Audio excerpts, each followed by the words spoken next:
Studio ਵਿੱਚ doctor ਸਾਹਿਬ ਤੁਹਾਡਾ ਬਹੁਤ-ਬਹੁਤ ਸਵਾਗਤ ਜੀ। ਸਤਿ ਸ਼੍ਰੀ ਅਕਾਲ। ਡਾਕਟਰ ਸਾਹਿਬ ਜਿਸ ਵਿਸ਼ੇ ਤੇ ਆਪਾਂ ਗੱਲ ਕਰਨੀ ਚਾਹੁੰਦੇ ਆ ਉਹ ਵਿਸ਼ਾ ਤੇ ਖੈਰ ਜਿਹਨੂੰ ਕਹਿ ਸਕਦੇ ਆ ਕਿ ਤੁਸੀਂ ਉਹਦੇ ਤੇ ਬਹੁਤ ਸਾਰਾ ਬੋਲਿਆ ਵਿਆ ਲਿਖਿਆ ਵਿਆ, ਪਰ ਇਸ ਦੇ ਬਾਵਜੂਦ ਇਹ ਗੱਲ ਵਾਰ-ਵਾਰ ਆਉਂਦੀ ਰਹਿੰਦੀ ਆ, ਬਾਹਰ ਆਉਂਦੀ ਰਹਿੰਦੀ ਆ ਕਿ ਇੱਕ ਮੈਡੀਸਨਸ ਦੇ ਵਿੱਚ ਆਪਸ ਵਿੱਚ ਇੱਕ ਟਕਰਾਓ ਆ ਜਾਂਦਾ ਹੈ ਕਿ ਹੋਮੋਪੈਥੀ ਵਾਲਾ ਕਹਿੰਦਾ ਕਿ ਮੈਂ ਦਵਾਈ ਤਾਂ ਦੇਵਾਂਗਾ ਜੇ ਤੁਸੀਂ ਐਲੋਪੈਥੀ ਦਵਾਈ ਪਹਿਲਾਂ ਬੰਦ ਕਰੋਗੇ, ਐਲੋਪੈਥੀ ਦਵਾਈ ਛੱਡੋਗੇ, ਇਹ ਤੁਸੀਂ ਤਾਂ ਹੀ ਮਤਲਬ ਕਿ ਤੁਸੀਂ ਇਹ ਕਰ ਸਕੋਗੇ। ਇਸੇ ਤਰ੍ਹਾਂ ਹੀ ਮਤਲਬ ਕਿ ਬਹੁਤ ਸਾਰੇ ਜਿਹੜੇ ਐਲੋਪੈਥ ਕਹਿੰਦੇ ਆ ਕਿ ਵੀ ਤੁਸੀਂ ਆਹ ਆਯੁਰਵੈਦਿਕ ਨਾ ਵਿੱਚ ਖਾ ਲਿਆ ਕਰੋ, ਇਹਦੇ ਨਾਲ ਸਾਨੂੰ ਤਾਂ ਪਤਾ ਨਹੀਂ ਹੁੰਦਾ ਕੀ ਇਹਦੀ ਪੋਟੈਂਸੀ ਆ ਕੀ ਨਹੀਂ ਆ। ਤਾਂ ਇਹ ਆਪਸ ਵਿੱਚ ਜਿਹੜਾ ਇਹ ਮੈਡੀਸਨਸ ਦੀਆਂ ਵੱਖ-ਵੱਖ ਐਲੋਪੈਥੀ ਦਾ ਹੋਮੋਪੈਥੀ ਨਾਲ, ਹੋਮੋਪੈਥੀ ਦਾ ਆਯੁਰਵੈਦਿਕ ਨਾਲ, ਆਯੁਰਵੈਦਿਕ ਦਾ ਨੇਚਰਲਪੈਥੀ ਨਾਲ, ਕਿ ਜੇ ਨੇਚਰਲ ਨਾਲ ਹੀ ਬੰਦੇ ਠੀਕ ਹੁੰਦੇ ਹੁਣ ਫਿਰ ਭਾਈ ਡਾਕਟਰਾਂ ਦੀ ਕੀ ਜ਼ਰੂਰਤ ਆ। ਇਹਨੂੰ ਤੁਸੀਂ ਕਿਵੇਂ ਸਮਝਦੇ ਜਿਹੜੀਆਂ ਪੈਥੀਆਂ ਆਪਸ ਵਿੱਚ ਦੀ ਲੜਦੀਆਂ ਰਹਿੰਦੀਆਂ? ਡਾਕਟਰ ਸਾਹਿਬ ਜਿਸ ਸੰਸਥਾ 'ਚ ਮੈਂ ਚਲਾ ਰਿਹਾ ਇਹਦੇ 'ਚ ਅਸੀਂ ਬਿਲਕੁਲ ਇਹ ਗੱਲ ਨਹੀਂ ਕਰਦੇ, ਅਸੀਂ ਇੰਟੈਗਰੇਟਡ ਮੈਡੀਸਨ ਦੀ ਗੱਲ ਕਰ ਰਹੇ ਹਾਂ। ਔਰ ਅਸੀਂ ਤੁਹਾਨੂੰ ਇੱਕ ਖੁਸ਼ਖਬਰੀ ਦੇ ਦਾਂ ਮੈਂ ਕਿ ਅਸੀਂ ਹਿੰਦੁਸਤਾਨ ਦਾ ਪਹਿਲਾ ਇੰਟੈਗਰੇਟਡ ਹਸਪੀਟਲ ਜਿਹੜਾ ਹੈ ਉਹ ਚਲਾਉਣ ਜਾ ਰਹੇ ਹਾਂ। ਕੁਝ ਦਿਨਾਂ 'ਚ ਅਨਾਊਂਸਮੈਂਟ ਕਰਾਂਗੇ। ਅਸੀਂ ਡੇਰਾ ਬਸੀ ਵਿਖੇ ਸਾਡੇ ਕੋਲ ਇੱਕ ਹਸਪੀਟਲ ਹੈ, ਉਹਨੂੰ ਅਸੀਂ ਇੰਟੈਗਰੇਟਡ ਮੈਡੀਸਨ ਕਹਿ ਕੇ ਅਸੀਂ ਉਹਦੇ 'ਚ ਅੰਦਰ 100 ਬੈੱਡ ਦਾ ਹਸਪੀਟਲ ਆ, ਉਹਨੂੰ ਅਸੀਂ ਕਹਿੰਦੇ ਹਾਂ ਹਸਪੀਟਲ ਆਫ ਇੰਟੈਗਰੇਟਡ ਮੈਡੀਸਨ, ਜਿਹਦੇ ਕਿ ਸਾਰੀਆਂ ਪੈਥੀਜ਼ ਇਕੱਠੀਆਂ ਹੋਣਗੀਆਂ, ਉਹਦੇ ਕੋਈ ਕਲੈਸ਼ ਨਹੀਂ ਹੈ। ਔਰ ਇੱਥੇ ਇਸ ਸੈਂਟਰ ਦੇ ਵਿੱਚ ਵੀ ਜਿਸ ਸੈਂਟਰ 'ਚ ਮੈਂ ਕੰਮ ਕਰਦਾ, ਇਸ ਸੈਂਟਰ 'ਚ ਵੀ ਅਸੀਂ ਇਹੋ ਜਿਹਾ ਕੋਈ ਕਲੈਸ਼ ਨਹੀਂ ਸਾਡਾ। ਸਾਡੇ ਐਲੋਪੈਥੀ ਦੀ ਦਵਾਈਆਂ ਵੀ ਪੇਸ਼ੈਂਟ ਖਾ ਰਿਹਾ ਹੁੰਦਾ, ਹੋਮੋਪੈਥੀ ਦੀ ਵੀ ਜ਼ਰੂਰਤ ਹੁੰਦੀ ਉਹਨੂੰ ਹੋਮੋਪੈਥੀ ਖਾ ਲੈਂਦਾ, ਆਯੁਰਵੈਦਿਕ ਵੀ ਖਾਂਦਾ, ਨੈਚੁਰੋਪੈਥੀ ਵੀ ਦੇ ਵੀ ਕੋਈ ਟੋਟ ਕੇ ਦਿੰਦੇ ਅਸੀਂ ਉਹਨੂੰ, ਸਾਰਾ ਕੁਝ ਕਰਦੇ ਹਾਂ। ਇਸ ਕਰਕੇ ਇਹ ਲੜਾਈ ਜਿਹੜੀ ਹੈ ਇਹ ਬਹੁਤਾ ਬਿਜ਼ਨਸ ਕਰਕੇ ਬਣੀ ਹੋਈ ਹੈ, ਕਿਉਂਕਿ ਜਿਹੜਾ ਮਾਡਰਨ ਮੈਡੀਕਲ ਸਿਸਟਮ ਹੈ ਅਨਫੋਰਚੂਨੇਟਲੀ ਇਹਨਾਂ ਦੀ ਮੋਨੋਪਲੀ ਹੈ, ਕਿਉਂਕਿ ਅੰਗਰੇਜ਼ਾਂ ਨੇ 200 ਸਾਲ ਆਯੁਰਵੇਦ ਨੂੰ ਦਬਾ ਕੇ ਰੱਖਿਆ। ਔਰ ਜਿਹੜੀਆਂ ਉਸ ਤੋਂ ਬਾਅਦ ਪੋਸਟ ਇੰਡੀਪੈਂਡੈਂਟ ਸਰਕਾਰਾਂ ਆਈਆਂ ਉਹਨਾਂ ਦਾ ਵੀ ਸੇਮ ਐਟੀਟਿਊਡ ਰਿਹਾ ਕਿ ਉਹਨਾਂ ਨੇ ਜਿਹੜੀਆਂ ਸਾਡੀਆਂ ਇੰਡੀਅਨ ਜਿਹੜੀਆਂ ਪੈਥੀ ਸੀਗੀਆਂ ਉਹਨਾਂ ਨੂੰ ਕੋਈ ਪ੍ਰਮੋਟ ਨਹੀਂ ਕੀਤਾ, ਬਜਟ ਨਹੀਂ ਦਿੱਤਾ, ਕੁਛ ਕੋਈ ਸਾਇੰਸ ਰਿਸਰਚ ਨਹੀਂ ਹੋਈ। ਤਾਂ ਸਾਡੀ ਇੱਕ ਬਦਕਿਸਮਤੀ ਹੈ ਕਿ ਉਹ ਅਜੇ ਵੀ ਆਪਣੀ ਸਰਵਾਈਵਲ ਦੀ ਲੜਾਈ ਲੜ ਰਹੀਆਂ ਨੇ। ਉਹ ਇਸ ਕਰਕੇ ਜਿਹੜਾ ਜਦੋਂ ਮਾਡਰਨ ਮੈਡੀਕਲ ਸਿਸਟਮ ਬਾਕੀ ਸਾਰੇ ਸਿਸਟਮ ਨੂੰ ਝੋਲਾ ਛਾਪ ਕਹਿੰਦਾ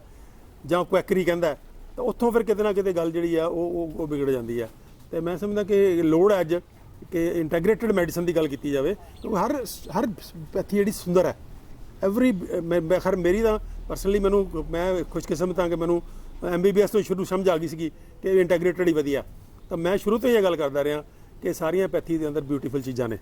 ਔਰ ਮੇਰੇ ਪਿਛਲੇ 50 ਸਾਲ ਦੀ ਸਾਰੀ ਜਿਹੜੇ ਕੈਰੀਅਰ ਹੈ ਉਹ ਸਾਰਾ ਐਲੋਪੈਥੀ 'ਚ ਹੈ, ਲੇਕਿਨ ਮੈਂ ਸ਼ੁਰੂ ਤੋਂ ਹੀ MBBS ਤੋਂ ਡੇਜ਼ ਤੋਂ ਲੈ ਕੇ ਮੈਂ ਹੋਮੋਪੈਥੀ ਵੀ ਮੇਰੇ ਦੋਸਤੀਆਂ ਰਹੀਆਂ, ਮੇਰਾ ਆਯੁਰਵੈਦਿਕ ਨਾਲ ਵੀ ਰਹੀਆਂ, ਐਕੂਪੰਕਚਰ ਮੈਂ ਖੁਦ ਸਿੱਖਿਆ, ਐਕੂਪੰਕਚਰ ਮੈਂ ਸਾਲਾਂ ਤੱਕ ਕਰਦਾ ਰਿਹਾ, ਯੋਗਾ ਮੈਂ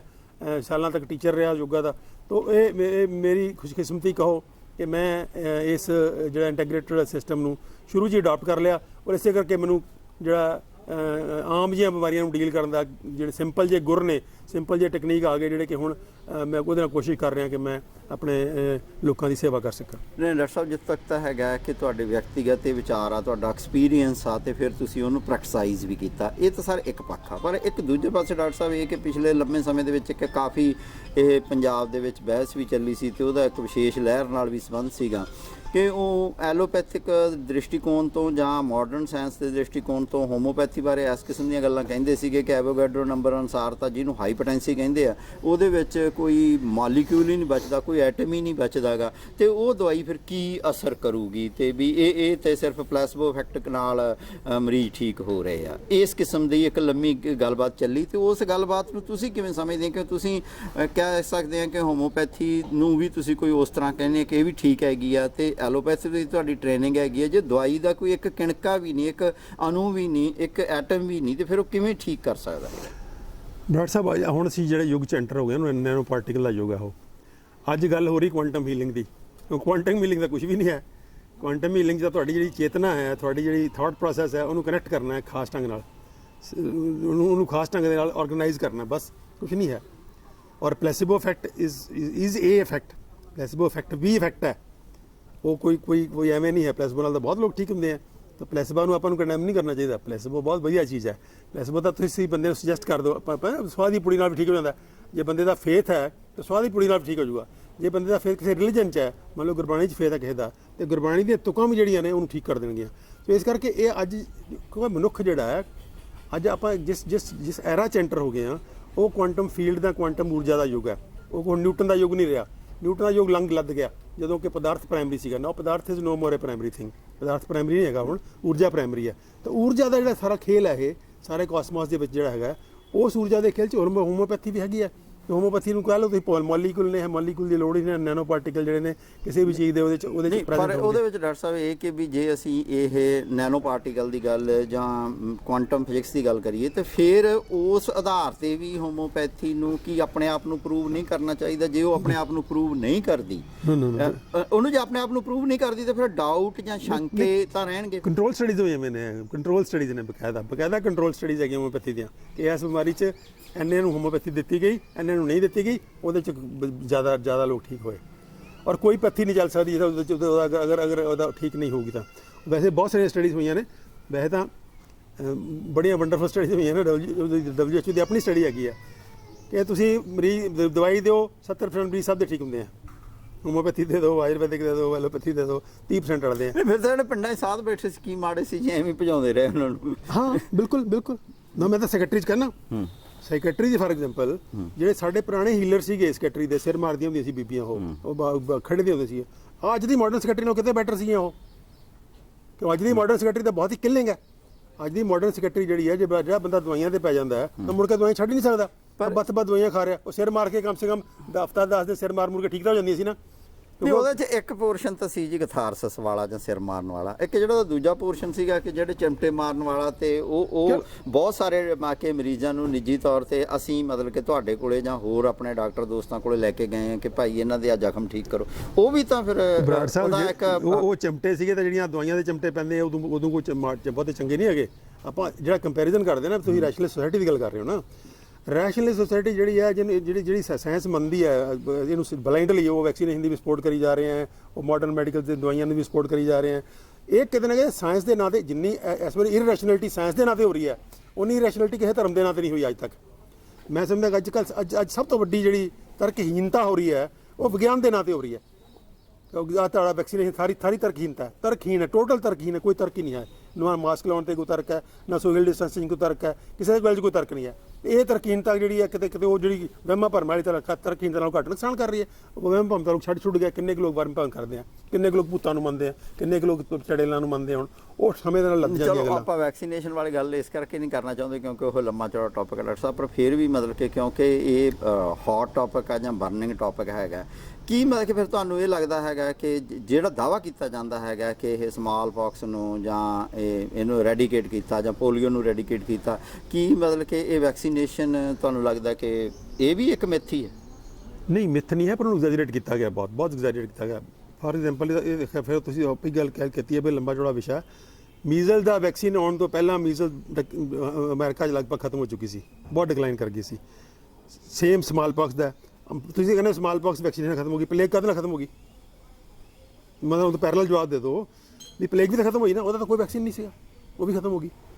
ਸੋ ਬਿਮਾਰੀਆਂ ਜਿਹੜੀਆਂ ਨੇ ਅੱਪ ਜਾਂਦੀਆਂ ਨੇ ਫਿਰ ਡਾਊਨ ਆ ਜਾਂਦੀਆਂ ਨੇ, ਉਹ ਪੂਰੇ ਦਾ ਪੂਰਾ ਲਾਈਫ ਪ੍ਰੋਸੈਸ ਦੇ ਵਿੱਚ ਜਾਂਦਾ ਹੈ। ਤੇ ਫਿਰ ਦੂਜੀ ਚਲੋ ਹੁਣ ਆਪਾਂ ਜਿਹੜੀ ਹੋਣ ਵਾਲੀ ਬਿਮਾਰੀ ਆ, ਮੈਂ ਕਿ ਇਹਦਾ ਤੁਹਾਨੂੰ ਕੀ ਲੱਗਦਾ ਹੈਗਾ ਕਿ ਇਹਦੀ ਨੇਚਰਲ ਵੈਕਸੀਨੇਸ਼ਨ ਜਾਂ ਜਿਹਨੂੰ ਹਰਡ ਇਮਿਊਨਿਟੀ ਕਹਿੰਦੇ ਆ, ਜਾਂ ਕਹਿ ਲਓ ਕਿ ਵੀ ਆਪਣੇ ਆਪ ਵੀ ਪਹਿਲਾਂ ਥੋੜੀ ਇਹਨਾਂ ਦੀ ਆਪਣੀ ਸਟੱਡੀਜ਼ ਕਰ ਰਹੀ ਨੇ। 70% ਨੇਚਰਲ ਜਿਹੜੀ ਸੀਰੋ ਸਟੱਡੀਜ਼ ਹੋਈਆਂ ਨੇ ਆਲਰੇਡੀ ਇੰਸਟੀਚਿਊਟ ਨੇ ਕੀਤੀਆਂ ਤੇ WHO ਨਾਲ ਰਲ ਕੇ, ਉਹ 70% ਸੀਰੋ ਪੋਜ਼ਿਟਿਵ ਐਂਟੀਬਾਡੀ ਹੈਗੀਆਂ ਨੇ, ਤੇ ਉਹ ਸਾਇੰਸ ਕਰ ਰਹੀ ਹੈ ਕਿ ਜਿੱਥੇ 70% ਉਹਦਾ ਕੋਈ ਵੈਕਸੀਨੇਸ਼ਨ ਦੇਣ ਦੀ ਲੋੜ ਨਹੀਂ ਹੈ। ਇਹ ਤਾਂ ਹੁਣ ਧੱਕਾ ਕਰੀ ਜਾਂਦੇ ਆ। ਆਹ ਜਿਹੜੀ ਆਲਰੇਡੀ ਇੰਸਟੀਚਿਊਟ ਦੀ ਹੁਣ ਲੇਟੈਸਟ ਸਟੱਡੀ ਹੋਈ ਹੈ, ਉਹ ਕਹਿੰਦੇ 70% ਬੰਦੇ ਦੇ ਅੰਦਰ ਐਂਟੀਬਾਡੀਜ਼ ਨੇ,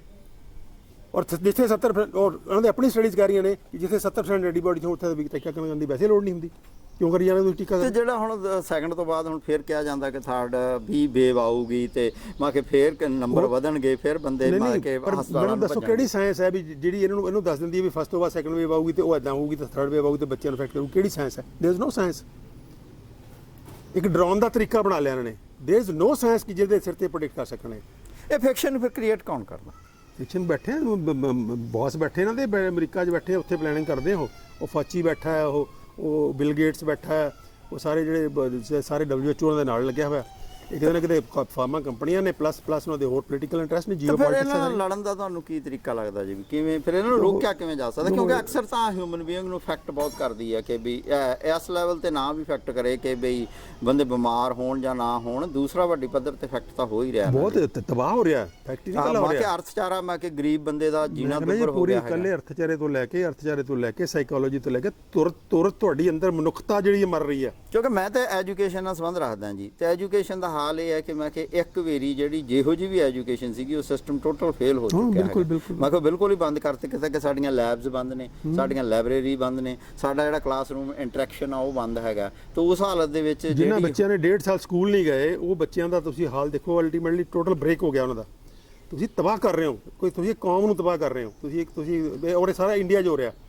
ਇੰਡੀਆ ਵਰਸਟ ਅਫੈਕਟਡ ਇਸ ਵੇਲੇ ਮੈਨੂੰ ਦੱਸੋ ਕੋਈ ਕੰਟਰੀ ਦੁਨੀਆ ਦਾ ਜਿਹੜਾ ਐਡਾ ਵਰਸਟ ਅਫੈਕਟ ਹੋਵੇ ਸਿਰਫ ਇੱਕੋ ਸਾਡਾ ਕੰਟਰੀ ਆ ਅਨਫੋਰਚੂਨੇਟ ਅਸੀਂ ਕਿ ਸਾਡਾ ਕੰਟਰੀ ਵਰਸਟ ਅਫੈਕਟ ਹੋ ਰਿਹਾ ਤੇ ਫਿਰ ਇਸ ਨੂੰ ਰੋਕਣ ਦਾ ਤੁਹਾਡੇ ਹਿਸਾਬ ਨਾਲ ਕੀ ਲੱਗਦਾ ਜੀ ਕਿੱਦਾਂ ਦੀ ਕੀ ਗੱਲਬਾਤ ਹੋ ਸਕਦੀ ਹੈ ਕਿ ਰੋਕਣ ਦਾ ਤਰੀਕਾ ਤਾਂ ਜਿਹੜਾ ਇੱਕੋ ਹੀ ਹੈ ਲੋਕ ਚੇਤਨਾ ਹੈ ਔਰ ਲੜਾਈ ਹੈ ਹੋਰ ਕੋਈ ਸ਼ਾਰਟਕਟ ਨਹੀਂ ਹੈ ਔਰ ਮੈਂ ਸਮਝਦਾ ਕਿ ਇਹ ਲੜਾਈ ਜਿਹੜੀ ਹੈ ਇਹ ਇਦਾਂ ਨਹੀਂ ਹੈ ਕਿ ਇਕੱਲੀ ਜਦੋਂ ਇਹ ਲੜਾਈ ਲੜੀ ਜਾਏਗੀ ਜਾਂ ਲੜੀ ਜਾ ਰਹੀ ਹੈ ਤੇ ਜਿੱਦਾਂ ਇੱਕ ਜਿਹਨੂੰ ਕਹਿੰਦੇ ਜਹਾਜ਼ ਜਿੱਦਾਂ ਪਟੜੀ ਤੇ ਪਹਿਲਾਂ ਹੌਲੀ ਤੁਰਦਾ ਤੇ ਫਿਰ ਫਲਾਈ ਕਰਦਾ ਇਹ ਹਜੇ ਤੁਰਨ ਵਾਲੀ ਸਟੇਜ 'ਚ ਅਸੀਂ ਤੇ ਅਲਟੀਮੇਟਲੀ ਫਲਾਈ ਕਰਾਂਗੇ ਤੇ ਫਲਾਈ ਜਦੋਂ ਕਰੇਗਾ ਤਾਂ ਮਨੁੱਖਤਾ ਦੇ ਵਿੱਚੋਂ ਨਿਕਲੇਗੀ ਤਾਂ ਫਿਰ ਲਿਬਰੇਟ ਹੋਏਗੀ ਮਨੁੱਖਤਾ ਇਕੱਲੇ ਫਿਰ ਕਰੋਨਾ ਨੂੰ ਰਿਜੈਕਟ ਨਹੀਂ ਕਰੇਗੀ ਮਨੁੱਖਤਾ ਟੋਟਲ ਸਿਸਟਮ ਨੂੰ ਰਿਜੈਕਟ ਕਰੇਗੀ ਇਸ ਕਰਕੇ ਬਹੁਤ ਵੱਡਾ ਖਤਰਾ ਲੈ ਰਹੇ ਹਾਂ ਇਹ ਸੋਚ ਕੇ ਖਤਰਾ ਲੈ ਰਹੇ ਕਿ ਅਸੀਂ ਕੰਟਰੋਲ ਕਰ ਲਾਂਗੇ ਤੇ ਅਸੀਂ ਇੱਕ ਨਵੀਂ ਕਿਸਮ ਦੀ ਗੁਲਾਮੀ ਠੋਸ ਦਾਂਗੇ ਲੇਕਿਨ ਮੈਨੂੰ ਉਲਟਾ ਆਸ ਹੈ ਕਿ ਜਿਹੜੀ ਇਹ ਕੋਸ਼ਿਸ਼ ਕਰ ਰਹੇ ਹਾਂ ਜਿੰਨਾ ਗੁਲਾਮ ਬਣਾਉਣ ਦੀ ਕੋਸ਼ਿਸ਼ ਕਰ ਰਹੇ ਹਾਂ ਜਦੋਂ ਮਨੁੱਖਤਾ ਲਿਬਰੇਟ ਹੋਏਗੀ ਤਾਂ ਇੰਨੀ ਲਿਬਰੇਟ ਹੋਏਗੀ ਕਿ ਇਹਨਾਂ ਦੇ ਸਾਰੀਆਂ ਧੱਜੀਆਂ ਉਡਾ ਦੇਗੀ ਇਹਨਾਂ ਦੀਆਂ ਜਿਹੜਾ ਇਹ ਨੋਵਲ ਹਰਾਰੀ ਦਾ ਇੱਕ ਕਨਸੈਪਟ ਹੈਗਾ ਕਿ ਵੀ ਬਿਗ ਬਾਸ ਵਾਚ ਜਾਂ ਇਹ ਕਿ ਵੀ ਆਉਣ ਵਾਲੇ ਯੁੱਗ ਦੇ ਵਿੱਚ ਬਹੁਤ ਥੋੜੇ ਲੋਕ ਆ ਜਿਹੜੇ ਕੰਟਰੋਲ ਕਰਨਗੇ ਉਹਦੇ ਤੋਂ ਮੁਕਤੀ ਦੇ ਲਈ ਤੁਹਾਨੂੰ ਲੱਗਦਾ ਹੈਗਾ ਕਿ ਇਹ ਇੱਕ ਬਹਾਨਾ ਹੋ ਸਕਦੀ ਹੈ ਇਹ ਬਿਮਾਰੀ ਬਿਲਕੁਲ ਬਣਨਾ ਜੇ ਉਹ ਸਾਡੀ ਹਿੰਮਤ ਹੈ ਜਿਹੜੇ ਲੋਕ ਇਹਦੇ ਖਿਲਾਫ ਖੜੇ ਆ ਜਿਹੜੇ ਚੇਤਨ ਨੇ ਉਹਨਾਂ ਦੀ ਹਿੰਮਤ ਹੈ ਕਿ ਉਹਨੂੰ ਤੁਸੀਂ ਕਿਵੇਂ ਕਨਵਰਟ ਕਰਦੇ ਹੋ ਜੇ ਉਹ ਅਗਲੇ ਭਾਰੂ ਹੋ ਗਏ ਤਾਂ ਅਗਲੇ ਆਉਣ ਵਾਲੇ 10-20-50 ਸਾਲਾਂ ਲਈ ਤੁਹਾਨੂੰ ਫਿਰ ਗੁਲਾਮ ਬਣਾ ਦੇਣਗੇ ਅਲਟੀਮੇਟਲੀ ਤਾਂ ਲਿਬਰੇਸ਼ਨ ਹੋਣੀ ਹੈ ਸਵਾਲ ਤਾਂ ਆਉਣ ਵਾਲੇ 10-20 ਸਾਲਾਂ 'ਚ ਕੀ ਹੋਣਾ ਉਹ 10-20 ਸਾਲਾਂ ਦੀ ਗੱਲ ਕਰੀਏ ਆਪਾਂ ਅਲਟੀਮੇਟਲੀ ਮਨੁੱਖਤਾ ਨੇ ਲਿਬਰੇਟ ਹੋਣਾ ਹੀ ਹੋਣਾ ਕਿਉਂਕਿ ਉਹ ਨੇਚਰ ਦਾ ਲਾਅ ਹੈ ਲੇਕਿਨ ਕੀ ਉਹ ਵਾਲੇ 10-20 ਸਾਲਾਂ ਲਈ ਸਾਨੂੰ ਫਿਰ ਤੋਂ ਇੱਕ ਨਵੀਂ ਕਿਸਮ ਦੀ ਗੁਲਾਮ ਬਣਾ ਸਕਣਗੇ ਕਿ ਨਹੀਂ ਬਣਾ ਸਕਣਗੇ ਇਹ ਡਿਪੈਂਡ ਕਰੇਗਾ ਸਾਡੇ ਵਰਗੇ ਲੋਕਾਂ ਦੇ ਜਿਹੜੇ ਨੇ ਕੋਸ਼ਿਸ਼ ਕਰ ਰਹੇ ਆ ਕਿ ਇਹ ਸੱਚ ਜਿਹੜਾ ਇਹਦੇ ਚੋਂ ਕੱਢਿਆ ਜਾਵੇ ਜਿਹੜਾ ਲੋਕਾਂ ਤੱਕ ਲੈ ਕੇ ਜਾਇਆ ਜਾਵੇ ਔਰ ਮੈਨੂੰ ਪੂਰੀ ਆਸ ਹੈ ਕਿ ਇਹ ਕੋਈ ਬਹੁਤਾ ਲੰਬਾ ਸਮਾਂ ਨਹੀਂ ਲੱਗਣਾ 1-2 ਸਾਲ ਦਾ ਮਸਲਾ ਹੈ ਅਲਟੀਮੇਟਲੀ ਜਿਸ ਸਪੀਡ ਦੇ ਨਾਲ ਅਵੇਅਰਨੈਸ ਫੈਲ ਰਹੀ ਹੈ ਅਲਟੀਮੇਟਲੀ ਤਾਂ ਜੀਆਂ ਉੱਡ ਜਾਣਗੀਆਂ ਇਹਨਾਂ ਦੀਆਂ ਇਹ ਅਲਟੀਮੇਟਲੀ ਲੋਕਾਂ ਦੀ ਟਰਾਇਲ ਹੋਏਗੀ ਇਹਨਾਂ ਦੀ ਬਿਗ ਲੈਵਲ ਤੇ ਜਿਹਦਾ ਪੁਰਾਣੇ ਲੈਵਲ ਤੇ ਨੂਰਨਬਰਗ ਲੈਵਲ ਤੇ ਟਰਾਇਲਸ ਹੋਈਆਂ ਸੀਗੀਆਂ ਇਹਨਾਂ ਇਸ ਲੈਵਲ ਦਾ ਅਮਰੀਕਾ ਜਿਹੜੀ ਫਾਇਰ ਫੌਚੀ ਦਾ ਬਿੱਲ ਆਇਆ ਉਹਦੀ ਫਸਟ ਸਟੇਜ ਆ ਉਹ ਅਗਲੇ ਔਰ ਕੱਲੇ ਇੱਕ ਸੈਂਟਰ ਨਹੀਂ ਲੱਗਿਆ ਉਹਨੂੰ ਜਿਹੜੇ ਦੂਸਰੇ ਉਹਨਾਂ ਦੇ ਇੱਕ ਸੈਕਸ਼ਨ ਉਹਦਾ ਰਿਪਬਲਿਕਨ ਦੇ ਸਾਰੇ ਸੈਨੇਟਰਸ ਯੂਨਾਨੀਮਸਲੀ ਲੈ ਕੇ ਆਏ ਆ Republican Party as a whole ਲੈ ਕੇ ਆਈ ਹੈ ਫਾਇਰ ਫੌਚੀ ਬਿੱਲ ਦਾ ਮਤਲਬ ਕੀ ਹੈ ਮਤਲਬ ਕਿ ਉਹ ਬੰਦਾ ਜਿਹੜਾ ਕਿ ਬੈਠਾ ਉੱਥੇ ਸਾਰਾ ਕੰਸਪਾਇਰ ਕਰ ਰਿਹਾ ਸੀਗਾ ਉਹਨੇ ਸਾਰੇ ਦੇ ਸਾਰੇ ਨੇ ਜਿਹੜਾ ਉਹ ਗਲਤ ਮਿਸਗਾਈਡ ਕੀਤਾ ਸਾਨੂੰ ਉਹ ਕਿਤੇ ਨਾ ਕਿਤੇ ਪਹਿਲੀ ਸਟੇਜ ਹੈ ਅਲਟੀਮੇਟਲੀ ਹੌਲੀ ਸਾਰਿਆਂ ਦੇ ਖਿਲਾਫ ਆਏਗੀ ਗੱਲ ਕਿ ਕਿਵੇਂ ਇਹਨਾਂ ਨੇ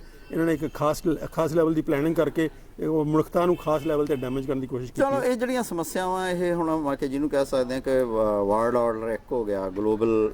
ਪੱਧਰ ਤੇ ਜਿਹੜੀਆਂ ਸਮੱਸਿਆਵਾਂ ਹੈਗੀਆਂ ਪੰਜਾਬ ਦੇ ਲੋਕ ਜਾਂ ਭਾਰਤ ਦੇ ਲੋਕ ਜਾਂ ਜਿਹੜੇ ਸਾਡੇ ਲੋਕ ਨੇ ਮੈਂ ਕਿ ਸਾਡੇ ਲੋਕ ਤੋਂ ਭਾਵੇਂ ਕਿ ਸਾਡਾ ਜਿਹੜਾ ਚੈਨਲ ਹੈ ਕਿਉਂਕਿ ਆਪਾਂ ਪੰਜਾਬੀ ਭਾਸ਼ਾ 'ਚ ਇੰਟਰਵਿਊ ਕਰ ਰਹੇ ਹਾਂ ਬਹੁਤੇ ਪੰਜਾਬੀ ਲੋਕਾਂ ਵਾਲੇ ਤੱਕ ਜਾਣਾ ਹੈਗਾ ਤਾਂ ਪੰਜਾਬੀ ਲੋਕ ਕੀ ਕਰ ਸਕਦੇ ਆ ਕਿਹਨਾਂ ਨਾਲ ਜੁੜ ਸਕਦੇ ਆ ਕਿਸ ਕਿਸਮ ਦਾ ਕਰਨੇ ਚਾਹੁੰਦੇ ਆ ਇੱਕ ਸੰਦੇਸ਼ ਜਿਹਨੂੰ ਕਹਿ ਸਕਦੇ ਹਾਂ ਪੰਜਾਬੀਆਂ ਲਈ ਤਾਂ ਬਹੁਤ ਹੀ ਕਿਉਂਕਿ ਪੰਜਾਬ ਦਾ ਇਤਿਹਾਸ ਬੜਾ ਕਮਾਲ ਦਾ ਇਤਿਹਾਸ ਹੈ ਪੰਜਾਬੀਆਂ ਦਾ ਇਤਿਹਾਸ ਬੜਾ ਕਮਾਲ ਦਾ ਇਤਿਹਾਸ ਹੈ ਕਿਉਂਕਿ ਆਜ਼ਾਦੀ ਲਵਿੰਗ ਨੇ ਫਰੀडम ਲਵਿੰਗ ਕਮਿਊਨਿਟੀ ਹੈ ਤੁਸੀਂ ਜਦੋਂ ਜੇ ਮੁਗਲਾਂ ਤੋਂ ਵੀ ਚੱਕ ਲਓ ਤਾਂ ਕਿਤੇ ਨਾ ਕਿਤੇ ਜਦੋਂ ਤੋਂ ਇਹ ਫਾਰਮ ਲਈ ਵੈਸੇ ਸੱਭਿਅਤਾ ਦਾ ਇਤਿਹਾਸ ਵੀ ਆਪਣਾ ਬੜਾ ਕਮਾਲ ਦਾ ਜੇ ਤੁਸੀਂ ਪਿੱਛੇ ਵੀ ਜਾਈਏ ਆਪਾਂ ਲੇਕਿਨ ਪਰਟੀਕੂਲਰਲੀ ਜਦੋਂ ਇਹ ਜਿਹੜਾ ਜਿਸ ਫਾਰਮ 'ਚ ਅੱਜ ਪੰਜਾਬ ਹੈ ਇਸ ਫਾਰਮ ਜਿਹੜਾ ਸਿੱਖੀ ਤੋਂ ਰਿਹਾ ਉਹ ਕਿਤੇ ਨਾ ਕਿਤੇ ਇੱਕ ਸ਼ੇਪ 'ਚ ਜਿਹੜਾ ਹਲਿਆ ਰਿਹਾ ਕਿ ਉਹ ਬਾਗੀ ਰਿਹਾ ਅਤੇ ਉਹ ਜਿਹੜਾ ਜ਼ੁਲਮ ਦੇ ਖਿਲਾਫ ਬੇਇਨਸਾਫੀ ਦੇ ਖਿਲਾਫ ਝੂਠ ਦੇ ਖਿਲਾਫ ਲੜਦਾ ਰਿਹਾ ਔਰ ਆ ਜਿਹੜਾ ਕਿਸਾਨ ਅੰਦੋਲਨ ਪੰਜਾਬ 'ਚ ਉੱਠਿਆ ਇਹ ਜਸਟ ਬਾਈ ਚਾਂਸ ਨਹੀਂ ਹੈ ਇਹ ਵੀ ਇੱਕ ਉਸੇ ਕਲਚਰ ਦਾ ਉਸੇ ਸੋਚ ਦਾ ਉਸੇ ਮਾਨਸਿਕਤਾ ਦਾ ਪ੍ਰਤੀਕ ਹੈ ਕਿ ਪੰਜਾਬ 'ਚੋਂ ਹੀ ਕਿਉਂ ਉੱਠਿਆ ਕਿਸਾਨ ਅੰਦੋਲਨ ਤਾਂ ਉਹਦੇ ਪ੍ਰਤੀਕ ਇਹ ਹੈ ਕਿ ਕਿਤੇ ਨਾ ਕਿਤੇ ਪੰਜਾਬ ਇਸ ਗੱਲ 'ਚ ਵੀ ਮੈਂ ਸਮਝਦਾ ਕਿ ਪੰਜਾਬ ਦੇ ਲੋਕ ਜਿਹੜੇ ਨੇ ਉਹ ਲੀਡ ਕਰਨਗੇ, ਔਰ ਲੀਡ ਕਰਨਾ ਬਣਦਾ ਪੰਜਾਬ ਦਾ, ਕਿਉਂਕਿ ਪੰਜਾਬ ਜਿਹੜਾ ਹੈ ਇਹ ਹਮੇਸ਼ਾ ਹੀ ਜ਼ੁਲਮ ਦੇ ਖਿਲਾਫ, ਬੇਇਨਸਾਫੀ ਦੇ ਖਿਲਾਫ, ਝੂਠ ਦੇ ਖਿਲਾਫ ਲੀਡ ਕਰਦਾ ਰਿਹਾ, ਔਰ ਮੈਨੂੰ ਫੁੱਲ ਕੌਨਫੀਡੈਂਸ ਹੈ ਕਿ ਇਸ ਗੱਲ ਦੇ ਖਿਲਾਫ ਵੀ ਪੰਜਾਬੀ ਲੀਡ ਕਰਨਗੇ। ਮਿਹਰਬਾਨੀ ਜੀ, ਸ਼ੁਕਰੀਆ। ਸਤਿ ਸ਼੍ਰੀ ਅਕਾਲ ਜੀ।